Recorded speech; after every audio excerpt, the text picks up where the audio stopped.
Rightio, so we back under the hood of the collie. And this is technically a part 2 of the turbo and exhaust upgrade. But now what we're doing is an Egr Cooler and Egr Delete. So pretty much for that, the cooler, get rid of it. Blank, put a blank there and a blank there.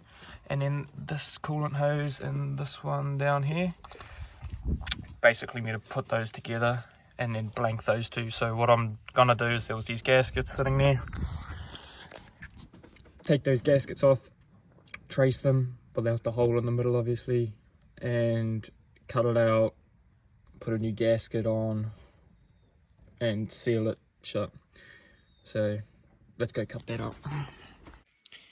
This is one of the gaskets, so is this one. Pretty much, literally just trace it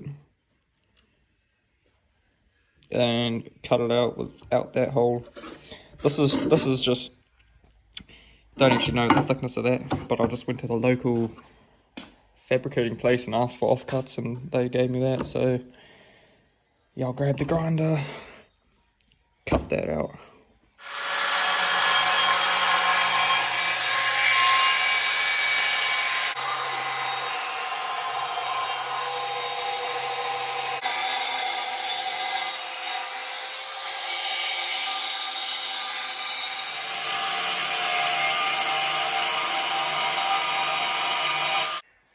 So it's pretty hard to cut angles with the grinder, like circular.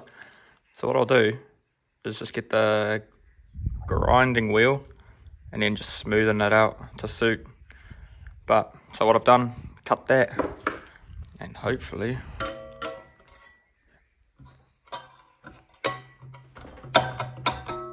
that's off now. So now I will smoothen that up and we will check here.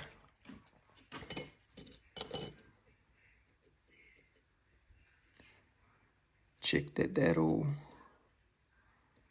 sits in a little bit out, but fuck, she'll be right.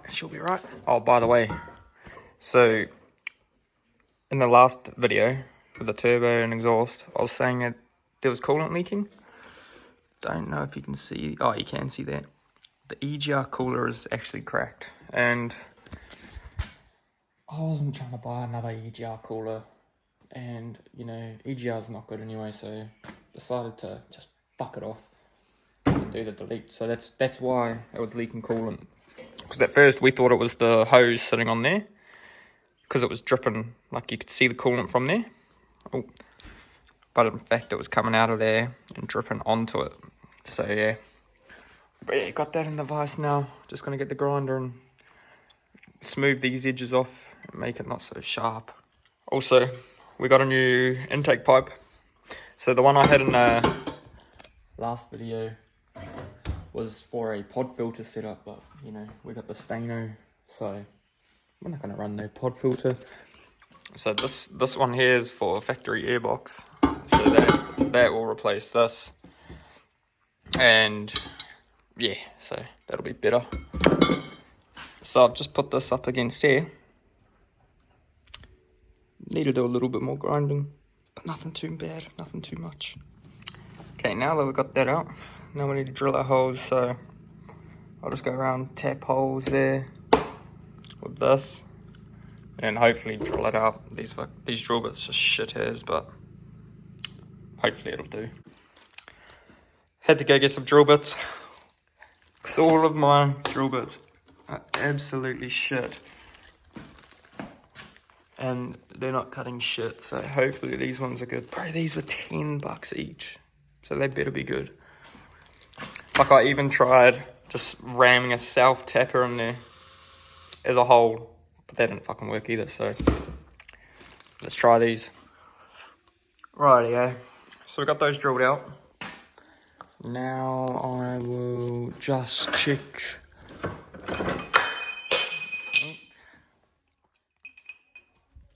it against the gasket. safe. Rightio, so we've got the plate drilled, and I just filed the edges down a bit. So that's gonna sit there.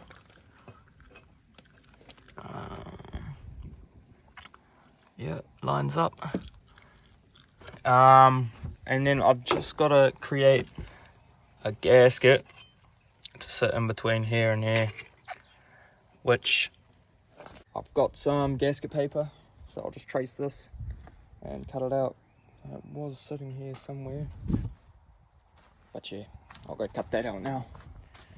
Got the gasket cut out, pretty self-explanatory, just trace it on the here. I cut it out with some scissors and then just used a blade to cut the holes, and that will just sit in there like that, stop any gaps. So now we'll go bolt this down and yeah, see how it sits. Also, check out the old condom I've got on the snorkel.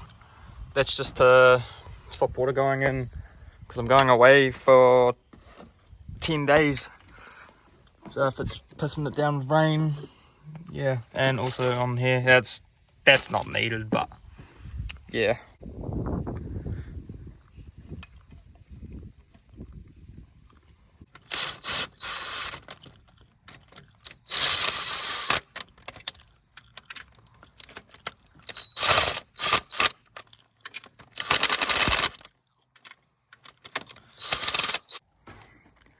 So that was with this. Now I'll go through and hand tighten it, make sure it's all sweet. And then we'll get onto that one. And then we'll figure out what we're going to do with these coolant lines. So, same as before. Trace it out with a pen. Cut it out.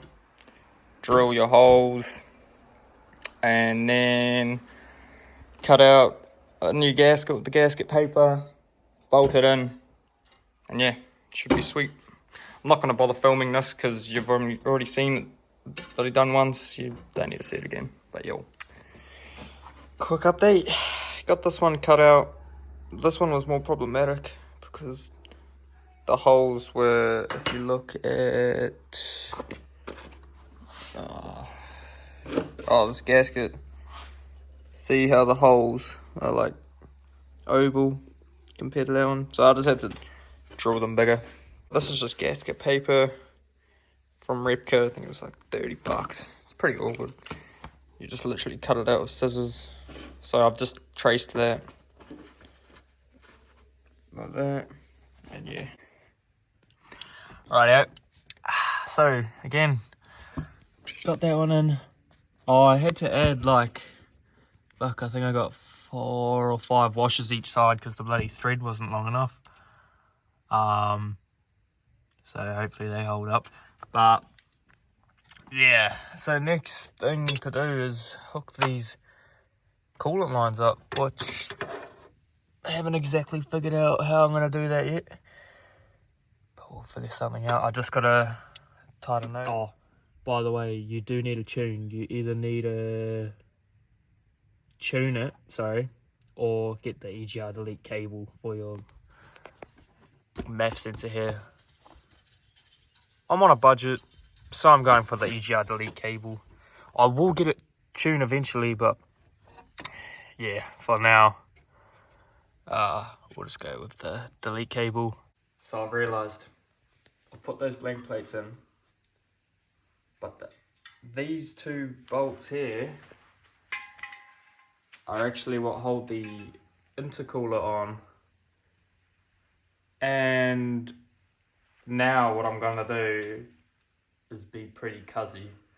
I'm going to cut it around the circle, take that part off, put that back on, but obviously with the blank plate and blocking it.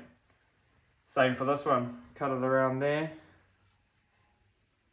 and put it on. To be honest, I probably wouldn't actually recommend this. I'd recommend you can go on this site called Mungie, and they sell the plates with the adapters for it, but I'm not trying to spend any money. I'm trying to use what we got. So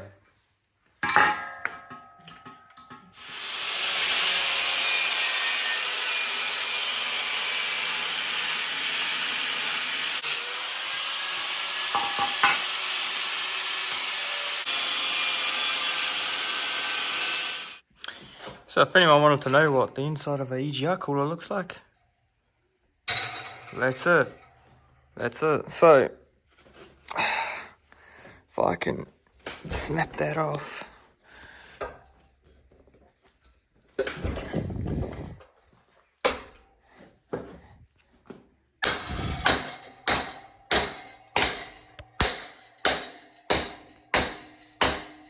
Fuck, that's loud as. Let me just get the grinder in there real quick. Jesus. That's pretty ugly looking. So that one there, I assume goes, yeah, there. I went to Bunnings and bought these, and what I'm going to do is just put it in there, and then put another hose on there, and then same thing for down here. And yeah, so I got a spare hose here. Shout out the other cuzzy, because this was off his turbo upgrade. So actually, I didn't realise, but that's a hard line just there where my finger is. So what I'm going to do is pull this hose off, run the new one from there to there, and then just do that. Use the connector on that one there to the new hose. Got the heat gun. Shout out the 500 meter long extension cord. Just gonna heat it up, so it should come off a bit easier.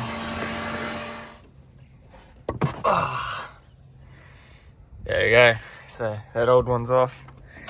Now this new one will go back over. I'll clamp it up, and then it'll hook up like that. So finally got that coolant line on. Not what I wanted to do, but fuck, it'll do for now.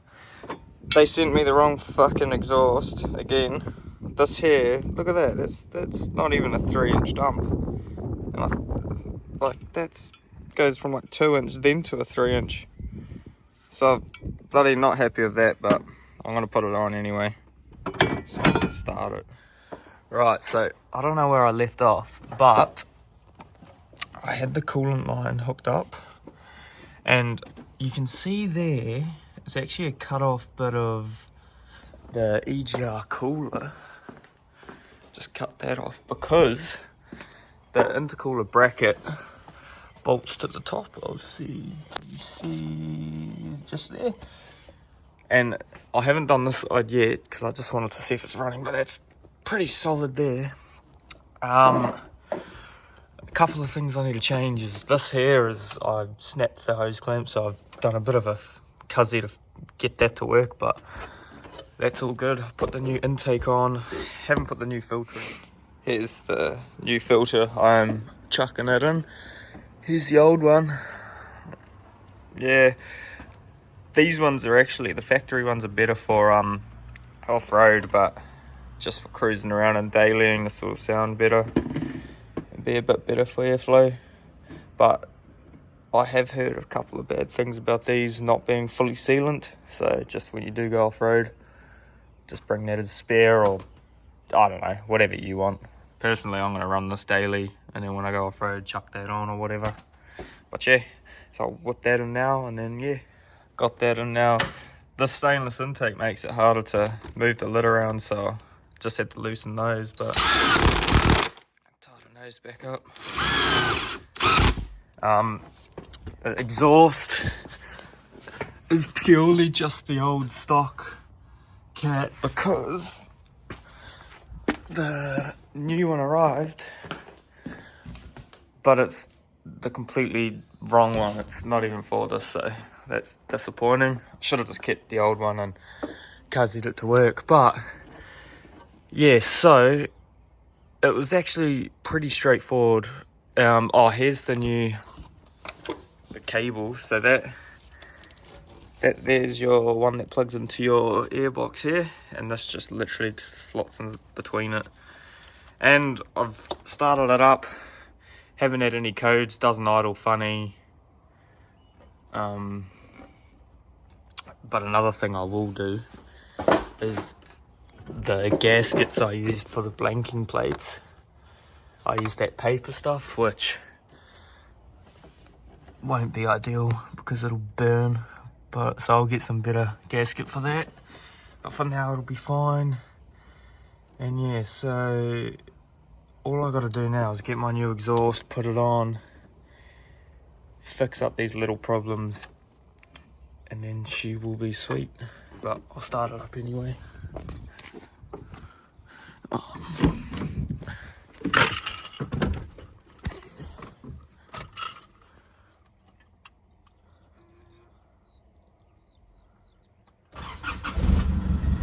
As you can see, no leaks.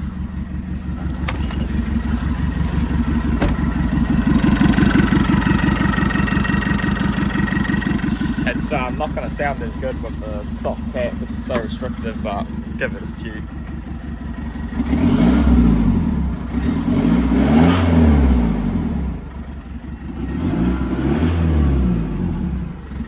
But yeah, so if you got one of these 4Js, I'd highly recommend doing that because the EGR is no good for anything. And I mean, really, the cable cost me, I think it was like 150 bucks for the cable, and then the blanking plates were just free, just went to the scrappies and got the material. Oh, the coolant line, I mean, I bought a meter of it, of this stuff here, for like 12 bucks, so it's pretty cheap and it's good for your motor.